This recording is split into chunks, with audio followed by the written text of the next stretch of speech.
When casting about for a subject for the final submission to my video editing class, it occurred to me that I also want to send my holiday email to family and friends, and inviting them into my home for a look around seemed a welcoming thing to do.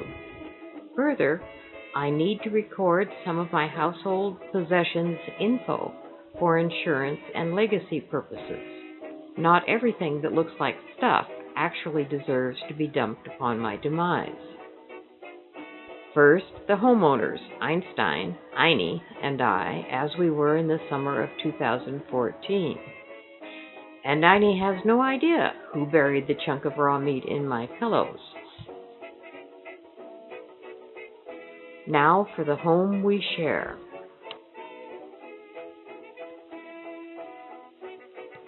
So this is the start upon my video-making career, shaky, tentative, and ill-lighted. The first try was up against a deadline, and this is the second try. Eventually, I will do much better. For equipment, when I went back to college, a friend gave me a Panasonic DMC FC8, which will take basic video, and I do have a tripod, but no gimbal or professional lighting accessories. For audio, I only have the Adobe Premiere Pro voiceover recording using my laptop microphone. Here is a 360-degree pan of the room edition on one of my sites, the Summer Palace. Maybe next year I'll do somewhat better by presenting my second site, the Winter Palace, where my study library is connected to a roof over under which my second trailer is parked. Just this month, I graduated with 2 certificates, one for web design and the other for Adobe Apps. I'll take a light load this next quarter to finish up requirements to get an associate's degree in web design, and meanwhile I'm looking for a job to get my finances caught up. I'll put this video into my portfolio, so my reasons for trying to look good are more than just social.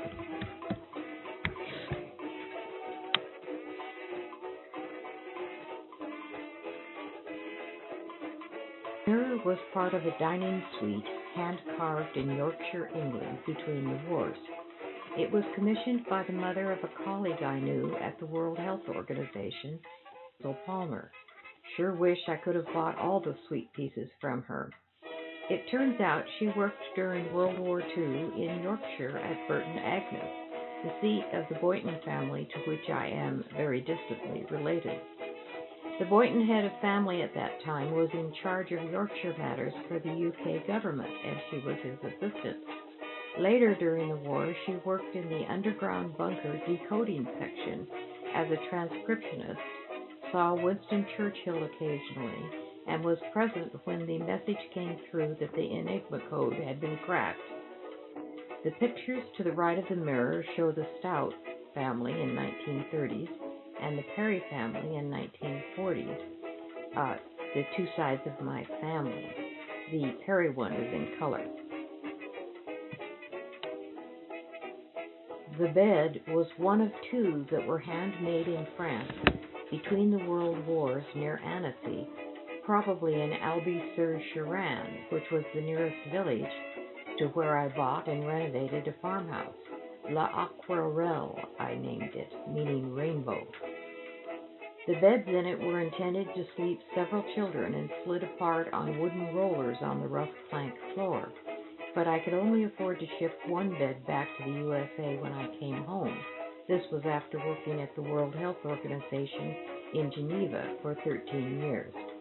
The close-up of the bed frame shows the locally hand-forged clips.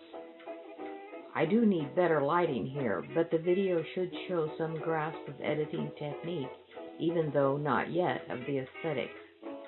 The orange quilt was handmade by my friend Meg, who died last year. So were the smaller cushions. The set of pictures feature Northwest Indian themes and were created by a local artist, Sylvia Strong, whose works can be found at her River Gallery in Skagit County. The oval picture is Cherokee Gamblers, an original. I've been collecting Native American art in a small way since childhood, starting with the Navajo Girl. It's only a page from a National Geographic, but I still love its colors and composition. The two Plains Indian pieces are prints by Black Bear Boson. I particularly like the Mandan Woman.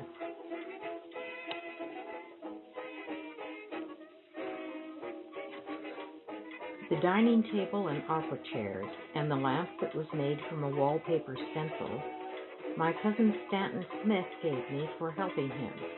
They were his mother's, who decorated with antiques when they lived on First Hill in Seattle. The dishes are some from my Smith grandmother, the Haviland Limoges, and some from Susan's set, not a Smith. The tall display next to the mirror has more, but most of the crystal is of no special provenance. I hope to someday entertain with a formal dining ensemble, all complete.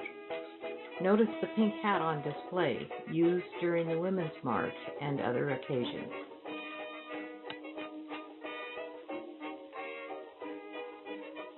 Stone and cream rug in the entry may or may not be valuable, as it is from my Stout family cousin, Susan Beagle's legacy. Since she was a professional interpreter based near Geneva, she had a lot of treasures acquired as she traveled on assignment. The batik currently being used on the ottoman is genuine, although faded in places, and may not keep any value much longer. Susan's husband was born in Indonesia. His father was a Dutch colonial officer and nearly died on the Japanese death march during the World War II invasion. After the war, the family repatriated to the Netherlands, and both Freddie Beagle and his sister Desiree worked in Geneva for the international organization. On Sunday afternoons, the Beagles and I would usually dine at some one of the restaurants nearby in France.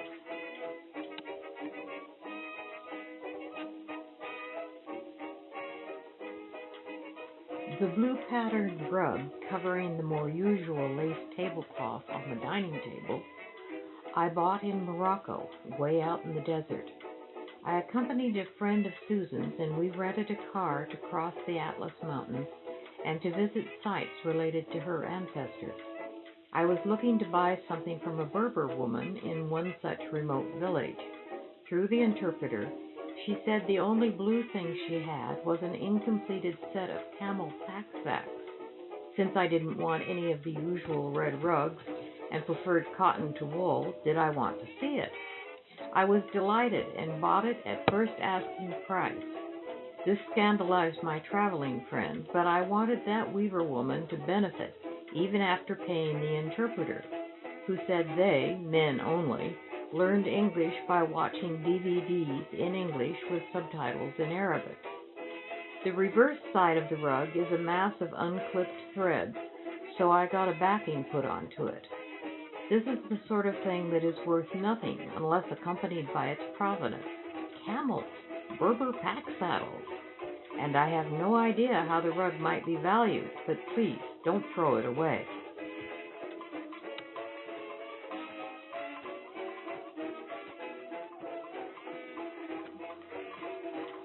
My great-grandfather Perry, pictured sitting on the hill overlooking his day herd during Roundup, had an open-range ranch in the Oklahoma Panhandle when the area was called Cimarron, or No Man's Land.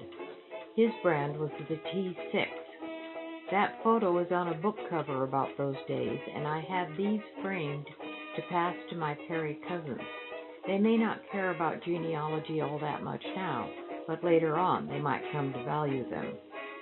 The clock has a loud clunk intermittently, but was originally used in a one-room schoolhouse somewhere in the Pacific Northwest, and I sleep right through the chimes unless I'm awake already.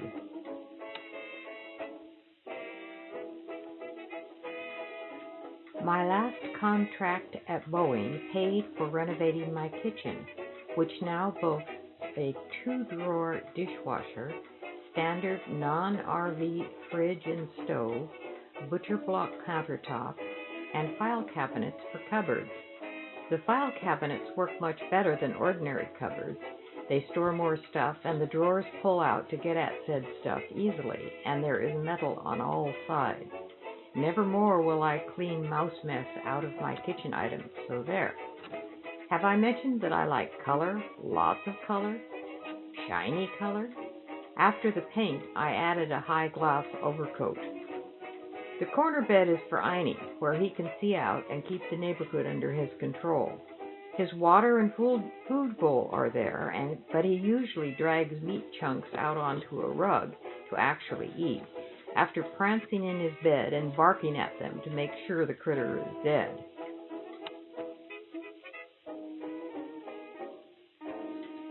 The audio background is Ain't We Got Fun, performed by Benson Orchestra from Digital History, a resource from the University of Texas, the University of Houston, and the University of Hawaii, for providing access to historical music that their research has indicated is in the public domain.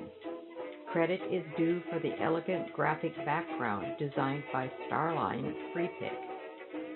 I've had a lot of fun putting in unusual transitions as experiments and greatly improved my confidence in the possibilities of video editing techniques. There isn't an item in this video that I don't want to improve upon, but this is going to have to do for now. I'll upload this to my website and make it available as my holiday greeting for 2018. Happy holidays, everyone.